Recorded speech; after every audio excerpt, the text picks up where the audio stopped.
everybody, and welcome to the Football Philosophy channel. Today's the day that England play Albania. It's Sunday morning, I'm recording this show, and today is a landmark day in the calendar for me, not because England are playing Albania. It's a landmark day in the calendar every year. It's a day that I always look forward to, and it's a day that's even more important this year than normally. It's even better this year than normal years. Every year, for example, as October turns into November and the winter draws in, I don't mind the winter. I quite look forward to it coming around. But come January time, say mid-January, I've had enough of it. I've had enough of the cold weather, enough of the wind and the rain and the dark nights, and I really start looking forward to the summertime, the spring and the summertime coming round. And that's where these landmark days there come in. In the middle of January, I start looking forward to the end of January and the beginning of February, and then again in February, I can't wait for March to come around. And suddenly, I feel like I'm racing towards the light at the end of the tunnel, if you like. It's only last week, last Saturday, the 20th, was the official day of spring sprung last Saturday on March the 20th. And last night, this is why it's a landmark day today. Everybody should know by now that the clocks went forward last night, overnight. So today, Sunday, is the first day that you get the benefit of that. So the lighter nights have started. 7:37 is the official sunset today. So this week, this particular week, there are three separate landmarks that I look forward to every year, and they're coming along all in the same week. So we've got obviously the clocks have gone forward overnight. On Thursday, it's the beginning of April. As I say, I look forward to that coming around the end of each month as we're about to start getting the warmer weather. And then Easter as well on Friday. It's Good Friday and it's the beginning of the Easter weekend. And I've known plenty of really nice Easters over the years. So we're not just getting closer to the warmer weather, we're not just getting closer to spring and summer. Well, we're in the spring now and closer to summer, but obviously this time around there's been the pandemic. People have been obviously locked in their homes basically, and there's been nowhere to go, nothing to enjoy. So this summer it coincides with Boris's roadmap out of lockdown. The summertime coincides with that. So I'm sure quite a lot of people have been like me, feeling a little bit down, under the weather, if you like, because of the dark nights, because of the weather in the winter, but also the pandemic at the same time. It's been a particularly horrible winter, if you like, and we can really look forward to some warmer weather and lighter nights coming around. And already the weather forecast in the UK is for some nice weather this week, Monday, Tuesday and Wednesday, I believe. Really nice in certain areas, and certainly a little bit warmer everywhere. So if it has been getting you down, the weather and the pandemic, keep your chin up. It's nearly over. We can see the light at the end of the tunnel. And we've really got a summer to look forward to, and I'm giddy this week. Three of my landmarks that I look forward to every year are all going by in the same week. It's also the end of the first international break this week, so the Premier League's back next week. Another good thing to look at, to look forward to, I should say. But on the international scene, as I said, England are playing Albania tonight. It's live on ITV at 5 o'clock, so I should say this afternoon. It'll be broad daylight, by the way, at 5 o'clock. 2 months ago it would have been pitch black at 5 o'clock. So England kick off at 5 o'clock today against Albania. That's live on ITV. Let's put Albania into context. I did a little show about the San Marino game the other day, which I pointed out they were officially the worst team in the world, as most of the commentators were saying. They're actually ranked, I've looked on the FIFA rankings, San Marino, who they beat 5-0, are ranked 210th in the world. That's like United playing a team who wouldn't have a chance of getting, well, I call it a conference, it's called the National League these days. So San Marino, they wouldn't be in any of the top 4 divisions They wouldn't be in the National League. In fact, they'd be nowhere near the National League. You know, the whole of the top 4 divisions and the National League only covers about 110 teams. So they're about another 4 levels below that. That puts San Marino into context. But today they're playing Albania. Albania are ranked 66th in the world. So if you was to look at it as a league, like the league that we've got in England, Albania will be somewhere near the bottom of the 3rd tier or the top of the 4th tier, if you like. So that's the standard of team that England are playing today. It will definitely be a slightly tougher test. It'll be a sterner test, the San Marino, than the San Marino game. Albania, I've looked up at Albania, they actually reached 22nd in the FIFA rankings in 2015, which surprised me. But that is 5 years ago. As I say, they're now 66th ranked. But, you know, they sort of almost made it into the Premier League, if you like, being 22nd. But that was 5 years ago, and they've slipped back now to somewhere that's more like the position that they usually occupy. So they're the 66th ranked team in the world. I've had a look at a couple of the newspapers to see the team predictions. The Independent have gone with Pope in goal. They've gone with a back 4 of James, Maguire, that's Reece James, Maguire, Stones and Luke Shaw at left back. They've gone with a midfield of Rice, Mount and Ward-Prowse. And they've gone with Lingard, I suppose, as a number 10, and Kane and Sterling. The Standard, I looked at the Independent and the Standard the other day before the San Marino, and they didn't really agree on a lot. But they've only got 2 differences in the team, the Independent and the Standard this time. The Standard have gone with Pope in goal. They've got Trippier instead of Reece James at right back. But they've also got Maguire, Stones and Shaw as the rest of the back 4. They've got Declan Rice, Mason Mount, and they've got Foden in place of Ward-Prowse. But they've got the same front 3, if you like, of Lingard, Kane and Sterling. So there's only 2 differences. The Standard have got Trippier and Foden, where the Independent have got Reece James and Ward-Prowse. So whether that means they might be fairly close to getting it right, I don't know. You know, it remains to be seen. We'll find out. Well, the team news will be out at 4 o'clock. I was about to say 5 o'clock. We'll find out at 4 o'clock today. They both got Jesse Lingard in the lineup, I noticed. He played the other night. It's got to make you think, what on earth is going on? I mean, he couldn't get a kick of a ball. I'm not a Jesse Lingard fan. I'm not a fan of Jesse Lingard, I'll be honest. But he couldn't get a kick of a ball at Old Trafford. And they've sent him on loan to West Ham. He scored a few goals and straight back into the England squad.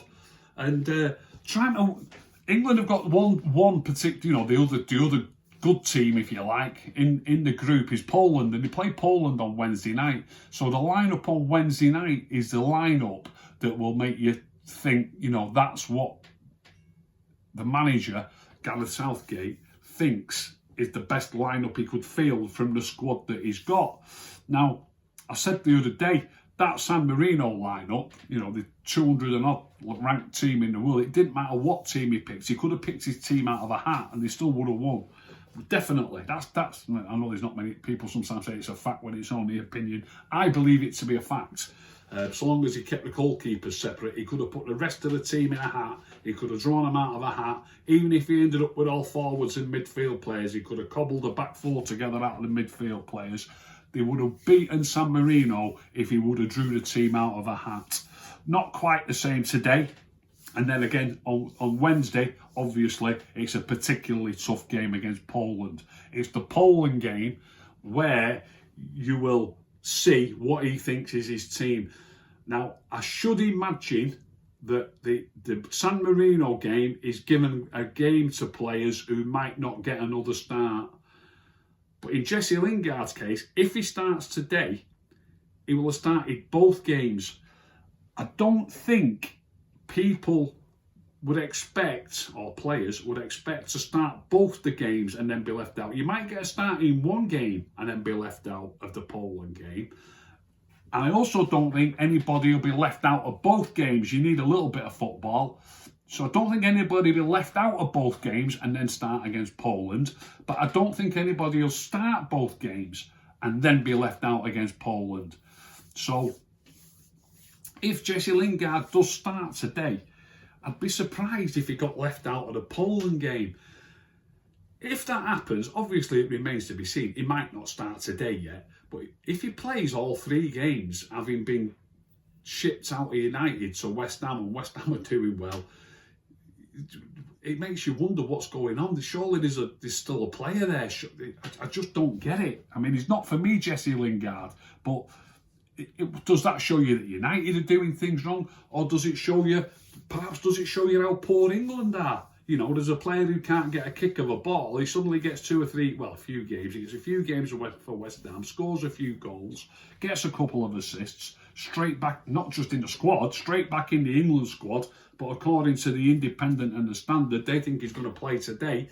It looks like he's going to be, from the squad he's got available now, there's a chance he might be an automatic starter, if you like, for England. So I'll be fascinated to see if Jesse does play today. Hand on heart, I think Jesse would be one of the players who might have got a start against San Marino and then not play in any of the next 2 games. There will be 1 or 2 players who played against San Marino and they won't get a game against Albania or against Poland. So that remains to be seen. So I'm looking forward to it anyway. I didn't watch the San Marino game, like I've just said. It was a walkover, but I am going to watch this game today. They should win comfortably. It won't be as much of a walkover as it was the other day, but they should really have a comfortable win. It's away in Albania, by the way, and it's live on ITV at 5 o'clock. Also today, England under 21s are involved in the European Championships at the moment. It's the actual tournament that's going on at the moment. It's being held jointly by Hungary and Slovenia. England under 21s played the other day. They got beat by Switzerland 1-0, and it's a tough group. Today they play Portugal, and I think it's at 8 o'clock. It's live on Sky Sports. It's a squad packed full of Premier League footballers. I was surprised they lost to the Swiss. They got beat by Switzerland 1-0, and tonight they play Portugal. It's the group stages that are going ahead at the moment, and the group stages finish this week. I think it's great how we've organised it to span 2 different spells, if you like. But it's the group stages today, over this international break, and then the teams that qualify from those group stages go back for the first week in June, and the first week in June they play the knockout stages. So England, if they want to go back in June to the knockout stages, they definitely can't afford to lose against Portugal. Even a draw might not be good enough. So they've lost the first game to Switzerland. If they lose tonight, 0 points after 2 games, I think it'd be nigh on impossible for them to be going back there for the knockout stages in June. So as I say, it's a squad packed full of Premier League players. So I'm going to tune into that one. That one's at 8 o'clock. So it's only about an hour or so after the England first team finish. I am going to watch that one, I think. So also today, World Cup Qualifier. Scotland are away in Israel. That's 7:45 on Sky Sports main event. Scott McTominay will probably play a full game again. They drew the first game the other day against Austria. They're in a tricky group, Scotland. A very tricky group, I think. They've drawn with Austria already. They're also in with Denmark, and Denmark have beaten Israel already. So I think Austria and Denmark are a tough nut to crack. But I don't think Israel are a walkover. Israel away can be a banana skin. I would suggest it's a must not lose. If Scotland lose in Israel today, which is easily possible, 1 point after 2 games, I'd fear the worst for them. So I do think ideally they need a win, because like I say, Denmark have already beaten them, and Scotland will be competing with Denmark and Austria, I imagine, for the top 2 spots. They can't afford to lose in Israel. Even a draw might cost them in the end. So they really could do with winning and being on 4 points after 2 games. So that'll be an interesting game as well. That's at 7:45, live on Sky Sports main event. Northern Ireland just play a friendly today. Northern Ireland are playing the USA at 5:05. That's live on Sky Sports Football at 5:05, Northern Ireland versus USA. If you want to watch a game this afternoon, there's only the one game of any interest. It should be an easy game for France, but they're away to Kazakhstan. It's a World Cup qualifier. That's live on Sky Sports Football. There's a chance Pogba and Martial, or one of the two, might play. They both came on as subs the other night. He'll probably make one or two changes. It is, I hope they don't slip up, but it's, Kazakhstan away should be a game that the French can go and comfortably win. So you might find that Pogba or Martial, or maybe both, get a start today. Last night's football, disaster for the Republic of Ireland, losing at home to Luxembourg. I've just spoken about England are playing Albania, who are the 66th ranked team in the world. Luxembourg are 98th. They ranked well below Albania, England's opponents today, and they've lost at home to them 1-0, having already lost the first game in Serbia the other day. So it looks pretty much to me as though the Republic have already blown it. They can't afford to be losing to Luxembourg. The manager, Stephen Kenny, no wins in 10 games. Don't know if the writing's on the wall for him yet, but he'd need to turn it around rapidly, I think. And to be dead honest, the way it's going, I can't see that happening. Also in that group last night, I watched this game. Serbia, who beat the Republic in the first game, they drew 2-2 with Portugal. Cracking game it was. Portugal were 2-0 up at half-time. Bruno played. He played virtually the full game. They substituted him at the last knock-ins, if you like. Probably 2 or 3 minutes to go, they took Bruno off. But Portugal were 2-0 up at half-time. Serbia pulled it back within 10 minutes or so of the second half starting to get it back to 2-2. And Serbia were the better side in the second half for me. They played some really good football. It was a really enjoyable game, and it finished 2-2. Both of Portugal's goals, by the way, were scored by Diego Jota. Both headers, and I don't know if I could find this out, but I'd hazard, I'd certainly put a few quid on it that he's not scored 2 headers in one game in his professional career before. 2 headers in one game. 2 goals perhaps in one game, but not 2 headers in one game. I'll be very surprised. So well done, Diego Jota. And it was a 2-2 draw, Serbia and Portugal. Wales beat Mexico in a friendly. They didn't have a World Cup qualifier this weekend. Wales won 1-0 with a goal by Kiefer Moore, the only goal. Dan James was not even in the squad. I'm sure he's all right. I think they're just keeping him fit and fresh for the next World Cup qualifiers coming up during the week. Chris Gunter, congratulations to Chris Gunter. He got his 100th cap last night for the Welsh, and he's the first Welshman ever to reach that landmark. So congratulations to Chris Gunter. A bit of bad news for the Welsh, I think, last night at the same time. You've got to imagine Belgium will win their group. I know stranger things have happened, but you've got to imagine Belgium would win their group, and the Czech Republic and the Welsh are probably going to be battling it out for that second spot to get into the qualifiers, if you like.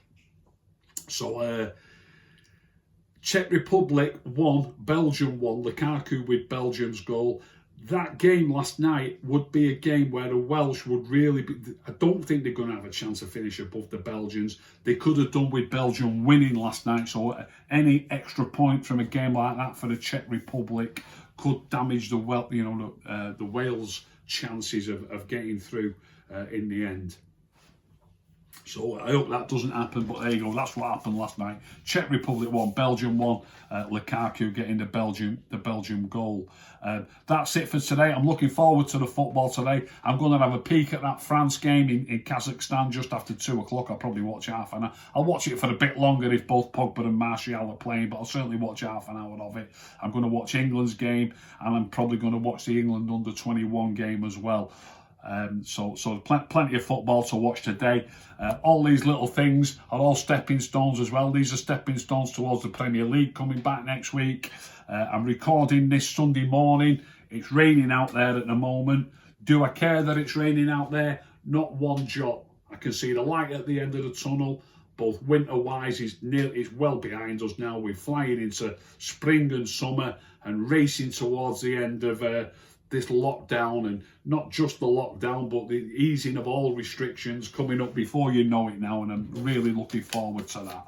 It's a European Championship summer as well. Looking forward to that during the summer. It'd be brilliant if we can. I mean, I don't always watch games in pubs. I like watching games at home, but after being in lockdown for such a long time, I might venture out this summer and watch a couple of European Championship games in the pub, just because I can, if you like. I hope you've enjoyed that show. If you've enjoyed that show, please tell all your friends. Please subscribe. If you didn't enjoy it, don't tell anybody. Keep stum.